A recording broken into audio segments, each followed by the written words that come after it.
এই ঝগড়ার উৎপত্তি আমার এই হাত ধরে টানা থেকেই শুরু হয়েছিল। আমার বরের বক্তব্য হলো আমি কেন আমার শ্বশুরমশাইয়ের সামনে এইভাবে ওকে হাত ধরে টানলাম। আচ্ছা, ও যদি আমাকে আমার শ্বশুরমশাইয়ের সামনে তাতে চড় মারতে পারে, আবার দুটো বাজে কথাও বলতে পারে, তখন কোনো অসুবিধা নেই, কিন্তু আমি যদি সবার সামনে হাত ধরে টানি তাহলে কি খুব অসুবিধা হয়ে যাচ্ছে? জানি না গো, এইসব ছেলের সঙ্গে কি থাকা যায়? এরম যদি তোমরা মনে করে থাকো তাহলে খুব ভুল ভাবছো। আমি তোমাদের সাথে মজা করছিলাম জাস্ট ভিডিওতে তোমাদেরকে এঙ্গেজ রাখার জন্য। Wish you happy anniversary ma'am.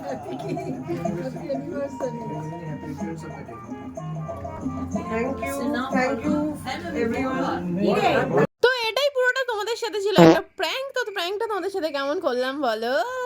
তো চলো, এখানে কেক কাটা মোটামুটি চলছে, আর এদিকে চলো আমরা একটা স্পেশাল গিফট এনেছিলাম। যে বড় হাতে গিফটটা ছিল সেটা না, আরও একটা গিফট ছিল। এটা কি গিফট ভীষণ সাসপেন্স, চলো পরের ভিডিওতে দেখাচ্ছি।